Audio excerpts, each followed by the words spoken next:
We are getting ready to kick off the Arts Plus 2020 and would like to introduce some of the partners and speakers, helping us putting together our diverse and exciting digital program.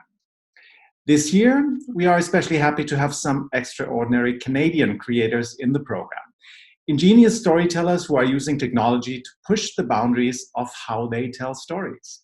And today, I'm really looking forward to speaking to one of the experts and innovators working for and with the Canadian creative industry, Catherine Mathys from the Canada Media Fund. Welcome, Catherine. Hi, everybody. Hi. Thanks for having me. Well, of course.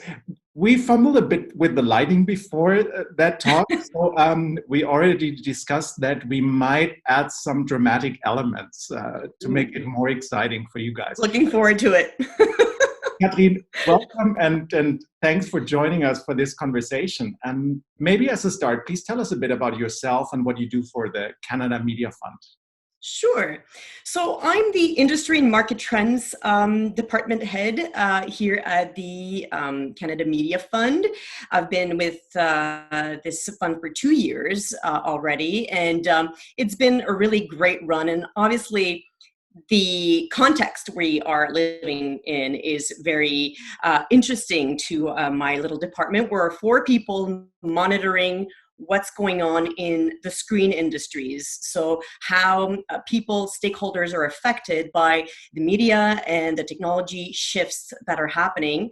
And our job is to mainly help them adapt, make sure that everybody understands those transformations and understands what they can do about it. So that's mainly what we do here in that small department in Montreal. And I bet that small department had a lot of work in 2020 because it had been a turbulent year. It actually is still a turbulent year for the creative industries. Events had to pivot to digital formats like ourselves. Film productions were stalled. Collaborative workspaces were closed when everybody went to their home offices. So what are some of the innovative ways that Canadian companies pivoted during these times, and what positive changes maybe even have in fact emerged from that last year? Well, that's a great question. I think that, March 2020 was a big shock to everybody in the world. And many industries, of course, the screen industries, but many other industries have been, really halted. And everybody had to kind of stop and think about what they were doing and how they were doing it. So, I like to think about it. I'm a positive person. I like to think about these things, in the best possible light. So that was a possibility for many people to assess the situation and see what they could do better in the future. So, when we look at the past 6 months and how the COVID crisis affected everybody in the screen industry, we don't see, a revolution happening, but we do see some trends that were there already in the past, accelerated by the context that we're living in. So, for instance, in Canada, as you know, we're one of the strongest countries in video games. And so there have been some experiments in the past as to how game engines could potentially help out in film and television sets. And, that was, I'm not going to say experimental, because some people have been very successful at it, but it wasn't widespread. That may be a trend that we'll see more and more, seeing as how those industries are really, really big, and they have a real opportunity here to convene and to make sure that they can have safe sets with COVID constraints and more ecological sets as well, because you don't have to destroy your set once it's built in a video game engine. So that's just an example of things that came up a little faster during this COVID crisis. But of course, there are also all these digital events like yours. I'd rather be in Germany right now than sitting in my home. But it is an advantage in some aspects. Of course, we miss, mingling with people. We missed meeting people, we miss those opportunities that come with all these festivals and events, but it is an opportunity to cater to new audiences that are far and wide, and also that don't always have the money to travel to these great events. So, I'm trying to look for the positive in all of this, because it has been a shock to the Canadian industry as it has all over the world, but there are definitely some things that will last. For instance, the festival organizers that I spoke to are planning on perhaps doing a hybrid edition of their festivals in the years to come. So some things are gonna stick, and other ones are gonna make us just assess what was wrong with the system before and what we can make better. So, are you a gamer? I'm not. Okay, I'm so not a gamer. I tell you a secret. I am, and one of my old favorite games is Horizon Zero Dawn, because the setting is so incredibly great. And I wish we could have the Horizon Zero Dawn setting for our interview here. So we would sit on the top of white, snowy mountains, and creepy machines would be all around us. I mean, I'm sure it's possible, and I'll make sure we get something like that next time for sure. Absolutely. So let's talk about Canadian speciality next. And that speciality is diversity. And I was especially looking forward to Canada being a guest of honor country, because it is such an exceptionally diverse country, home to internationally renowned creators of all kinds. So diversity in storytelling, of course, is an important topic for the entire creative industry. Mm-hmm. How do you feel that Canada's diversity has had an effect on storytelling of some of the big Canadian masters of storytelling? Mm-hmm.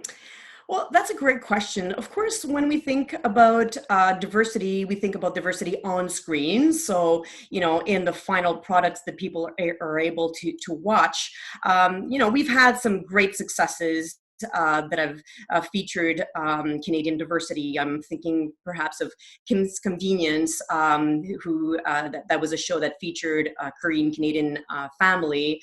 I'm also thinking about Schitt's Creek. I don't know if you've heard about Schitt's Creek, but it's a great Canadian show that just won 7 major awards at the Emmy award ceremony just the past few weeks. So, and that again is a show that has been praised about all over the world, not just in Canada and in the US, but all over the world, for the way that it portrays LGBTQ relationships. It's a great show that normalizes LGBTQ relationships. So, there's obviously some great examples that I can come up with, and there's also lots of work that still needs to be done to get a true representation of all kinds of diversities. And so we talk about diversity, but of course there's also inclusion. So there's been some efforts to make sure that there were more diversity on screen and behind the camera, but it's also about inclusion, and that's a very important part of the discussion, because it's about making sure that visible minorities, but also marginalized communities feel welcome, feel that they belong, that they're not just being invited in, but that they actually are where they should be. So there's some work that has begun in this arena. It's a very promising era, I should tell you, because we've heard all these great discourses in the past that we should make more room, that we should diversify, that we should make sure that everybody feels included. But it always felt a little short when it came to action, and I feel that this time around, things are happening. In Canada, there are 3 major types of initiatives that are going on. So there's the boosting of funding and content production and distribution. There's also mentorship, and there's hiring. So everything going from the people, again, behind the camera and on camera. And there's also been a lot of talk around a black screen office. And that, if it happens and when it happens, is a major source of change for the future. Of course, in the past, we've had the great launch of the Indigenous Screen Office. That's a great inspiration for the Black Screen Office. So we're really paying close attention to all those discussions and trying to be as active as possible, either for Telefilm or the CMF in these discussions. We've introduced internal diversity and inclusion roles, so created new roles for people to help out funding institutions, for instance, in knowing what they can do better, how they can be more inclusive, how they can help the system do a lot better than it has done in the past. So I think it's a very positive context for diversity. And I remember when I first went to Canada to start some programming for this Guest of Honor year, one of my first meetings at some point was interrupted because the person I was meeting with, she said, okay, at this point, maybe we should stop and maybe we should continue the meeting after we invited more people, because these people in this room do not represent the whole diversity of Canadian storytelling. So I completely feel what you say, that Canadian institutions do a lot to ensure that diversity in storytelling is not only important as a topic in the content, but also in the production. So in total, we are really looking forward to some great contributions from Canada in 2020, even in the digital edition 2020 of the Arts Plus program.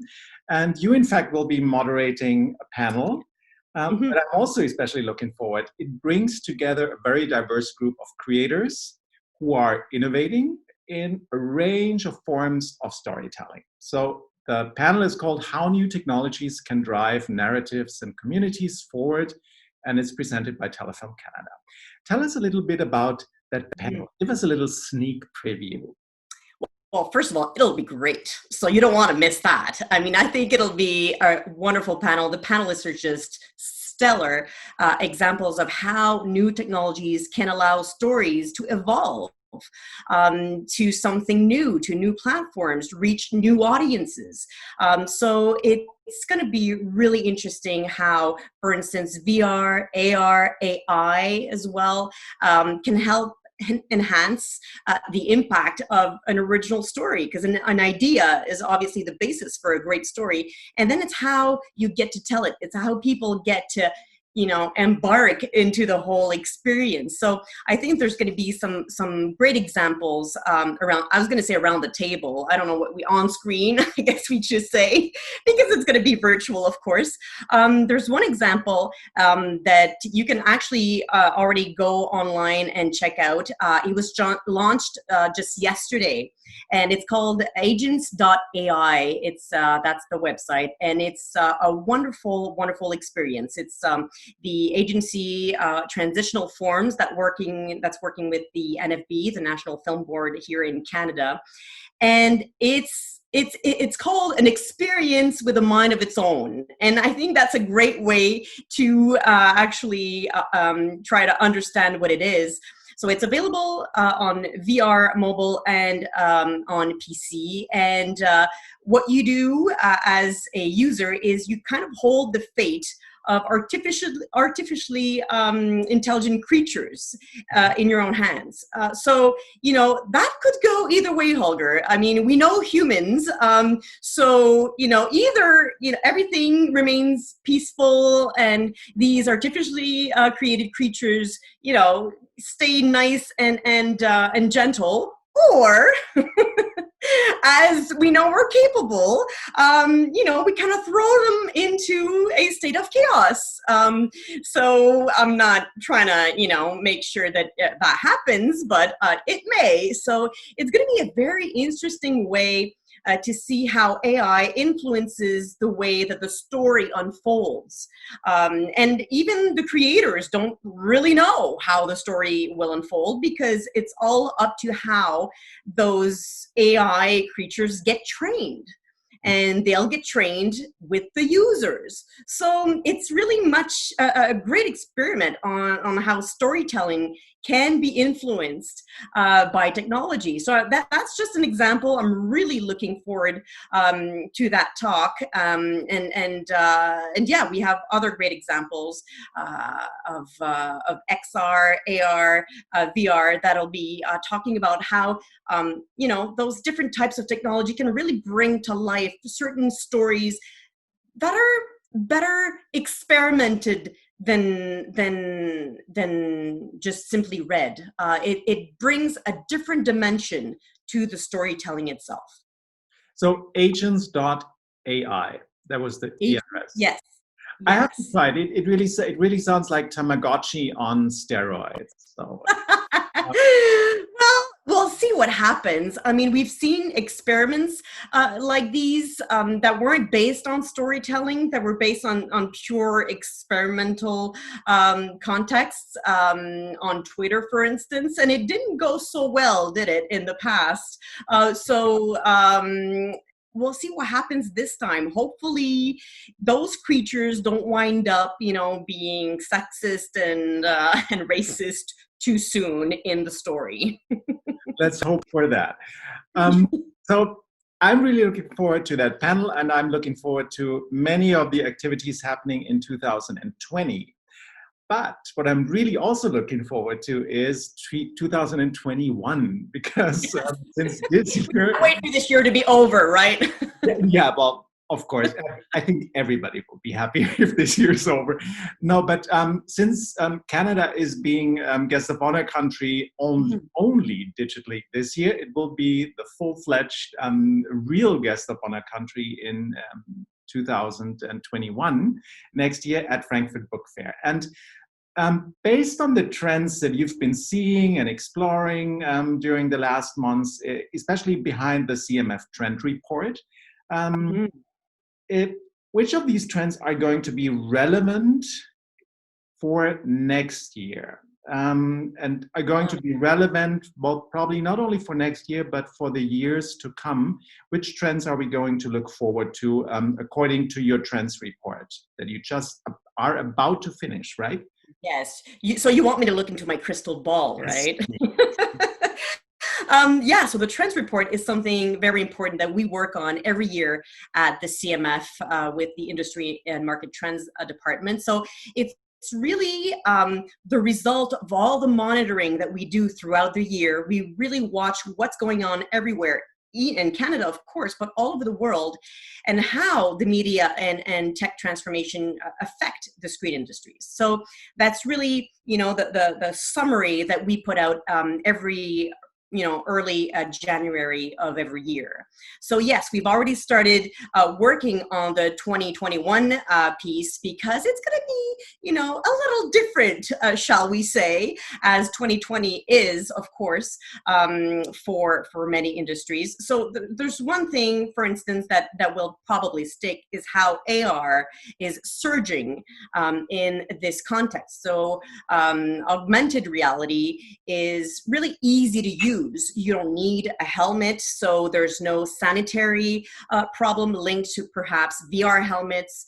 Although many venues here in Canada, and I'm sure in Germany, have found ways of making sure that everything can be done in a very safe way with regards to VR helmets. But still, perhaps people are having a little bit of trouble wrapping their heads around that concept. So AR is probably something that is a bit more accessible. The demand is very, very strong for that type of content. Everybody or almost everybody that can and that wants to has a phone. So that makes it really, really easy to bring AR into everybody's home. So obviously it's going to be big in entertainment and in gaming, but we've seen AR starting to be really big in other types of industries, such as healthcare, for instance. So we can really expect AR to be doing very, very well. It's a great way to do some visualization, to help with storytelling. I've seen examples, really great examples in the past few months of AR stories that just come to life with your phone. So you have this little avatar, for instance. I think the creation is called Invisible Ink. I'll get back to you with that exact title, but it's just a wonderful creation by a Montreal studio called Department, DPT. And you have this little avatar that you work with, and that's really a Tamagotchi, because sometimes the avatar wants to see blue. So you have to kind of find blue in your apartment, or the avatar wants to see something else. So you have to kind of find, and depending on where you are in the world, those things are not always the same. So there's an AI engine in the back that has to be trained for all the different situations all over the world when it comes to what you can ask that avatar. So that's just an example, but I think that those kinds of creations can really be very inspiring in a world where we may be stuck at home for a little while longer. Just yesterday, the Quebec government asked us to remain home and to close down movie theaters, close down, any type of cultural gathering. So it's going to be a tough little while for us Quebecers. I'm sure it will be for many other people around the world. So these types of creations will definitely help us keep our minds off of that. Otherwise, podcasting is also doing really, really well, having a very strong surge with the context that we're living in. There was a slight drop when we all got told that we had to stay home back in March. Of course, because people used podcasting a lot with commuting. I myself did that. I used to take the bus every morning to get to work, and that was my daily routine, was to put on my headset and just listen to podcasts. So I too stopped doing that when I stopped taking the bus. But people really recovered in different ways as they tried to look for content in their homes, and podcasting was part of it. And they listen to podcasts through many different ways: TV, game consoles, smart speakers.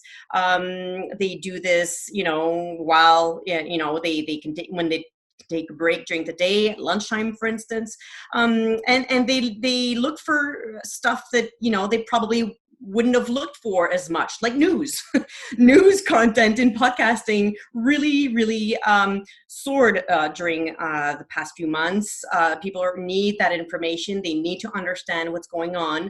Of course, they're looking for comedy as well, because we need to try and think about other things sometimes. Education is probably also a really big category when it comes to what people like about podcasting. So, and the advertising market is really seeing it as well. So it's not often that we talk about growth in culture when we're hit with such a big crisis, but there is growth on the advertising market in podcasting, and it's expected to keep growing throughout the months to come. So yes, so podcasting is really benefiting from the context that we're living in. I mentioned it a little earlier. Green production has been hit pretty hard with the COVID context because of all the single-use plastic that came in back to sets. People use single-use masks and all the efforts that we were trying to put together before COVID hit have kind of been hindered by everything. So I think that there are going to be some major efforts to bring back the green production aspect to sets. So obviously, just reducing travel is already an advantage that we didn't have before. It's a great opportunity to kind of restructure the industry, and we've had here in Canada especially in Manitoba and in British Columbia, some great green initiatives. But yes, the worldwide screen industries are really due for systemic changes. There's been some great work done in the UK about this, and it's obvious that we need to reduce film industry emissions because it's a big issue. It's a big problem.